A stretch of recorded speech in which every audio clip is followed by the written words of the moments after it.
गुरु प्यारी संगत जी, जय गुरु जी, शुक्राना गुरु जी। गुरु जी के चरण कमलों में कोटि कोटि प्रणाम। जय गुरु जी। संगत जी, आज हम गुरु जी के पावन ग्रंथ दिव्य आभा में से एक सत्संग सुनेंगे। ये सत्संग विनोद बगई जी का है। नवंबर 2008 में उन्होंने लिखा है। संगत जी, सत्संग बहुत प्यारा है। सत्संग में गुरु जी ने अंकल को बहुत ब्लेस किया है, उनकी छोटी छोटी खुशियों का ध्यान रखा है संगत जी। और आप सबसे अनुरोध है कि आप सब एक एक शब्द इस सत्संग का सुनिएगा, क्योंकि सत्संग में गुरु जी की ब्लेसिंग्स छिपी होती हैं। तो चलिए संगत जी, शुरू करते हैं। 2006 की शुरुआत में मैं नाभा पंजाब में अपने होम टाउन गया और वहां से गुरु जी के पिंड यानी जन्म स्थान डुगरी के लिए निकला। मैंने गुरु जी के आगे माथा टेका, थोड़ी देर बैठा और संगत के साथ सत्संग किया और फिर शाम को वापस नाभा आ गया। रात को मुझे पता चला कि मेरी मौसी जो मोरक्को में रहती हैं, मुझे वहां से फोन करने की कोशिश कर रही थी।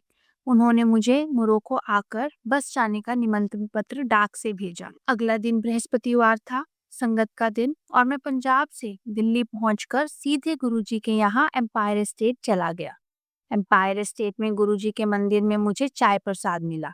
वहां गुरबानी चल रही थी और वो मैं सुन रहा था। और गुरुजी ने बस सिर हिलाकर इशारा किया कि उन्होंने देखा है कि मैं आया हूँ। लंगर करके जब मैं गुरुजी से आज्ञा लेने गया तो मैंने उनको मोरक्को जाने के निमंत्रण के बारे में बताया। गुरुजी ने मुझे बाहर जाने से मना किया और बोले, बाहर नहीं जाना, बच्चे बाहर जाकर बिगड़ जाते हैं। मैं चुपचाप घर चला आया। अगले दिन मैं वीजा के लिए एम्बेसी गया, पर मेरी अर्जी अस्वीकृत हो गई, क्योंकि उन लोगों को लगा कि मैं अभी कम उम्र का हूँ और उन अधिकारियों को डर था कि वीजा की समाप्ति के बाद मैं वापस नहीं आऊंगा।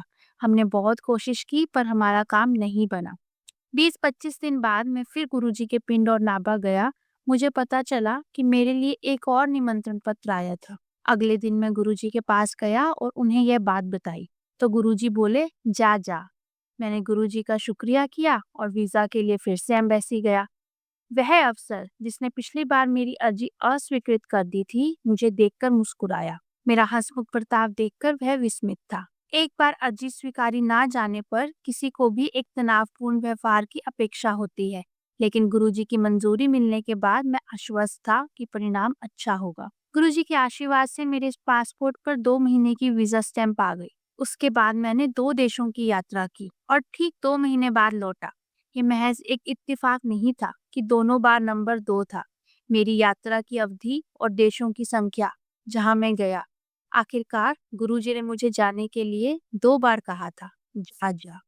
एक अंकल जो मुझसे पहले देश के बाहर गए थे, उन्होंने बताया कि एयरपोर्ट पर उन्हें 9 घंटे इंतजार करना पड़ा था और उन्होंने मुझे आगाह किया कि एयरपोर्ट पर बहुत कड़ी जांच हो रही है और मुझे सावधानी बरतनी चाहिए। मैंने उनसे कहा कि मैं गुरुजी के आशीर्वाद से जा रहा हूँ, तो मुझे चिंता करने की कोई आवश्यकता नहीं। इसके बाद की घटना मेरी श्रद्धा के अनुकूल हुई।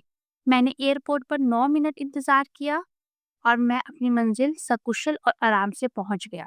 यह सब गुरुजी के आशीर्वाद से हुआ। नवंबर 2006 में मैं अपने दोस्त के साथ वैष्णो देवी गया। गुरुजी के आशीर्वाद से हमारी यात्रा आरामदायक और सुरक्षित रही।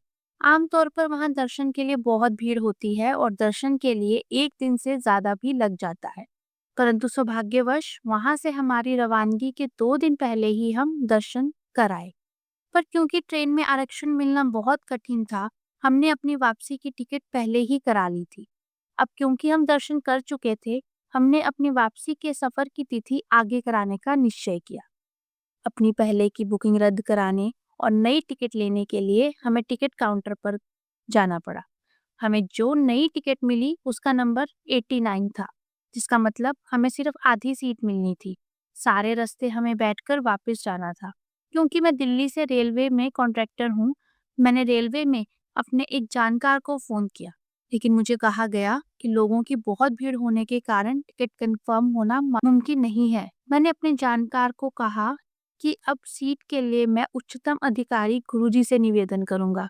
मेरे साथी अचंभे में था कि इस संकट से वो हमें कैसे निकालेंगे। मैंने उससे कहा कि चिंता करने की कोई आवश्यकता नहीं है और गुरुजी के आशीर्वाद से सब ठीक होगा। मैंने ऊपर आकाश की ओर देखकर गुरुजी से प्रार्थना की। मैंने बोला कि यहाँ आते समय तो हमें पूरी सीट मिली थी, परंतु वापस आते समय हमारे पास सिर्फ आधी ही सीट है।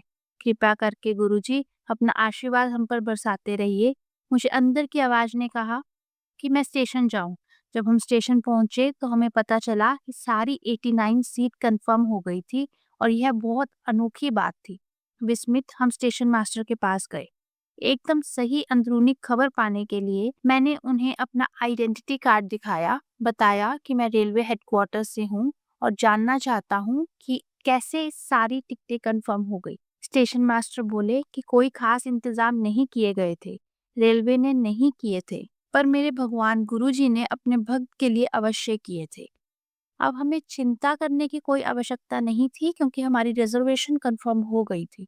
ट्रेन में चढ़ने के बाद जल्द ही मुझे नींद आ गई और गुरुजी ने मुझे दर्शन दिए और बोले, हाँ मिल गया पूरा फट्टा, चलो ऐश करो। मैंने आंखें खोली और विस्मित हुआ जब मुझे गुरुजी की दिव्य खुशबू आई। जब मैं गुरुजी के दर्शन के लिए एम्पायर स्टेट गया तो गुरुजी ने आंखों से इशारा किया कि सब ठीक था। वास्तव में हम धन्य हैं कि हमें गुरुजी का आशीर्वाद प्राप्त है और मेरी उनसे यही प्रार्थना है कि वे सदा हम पर अपनी कृपा बरसाते रहें। जय गुरुजी। शुक्राना गुरुजी।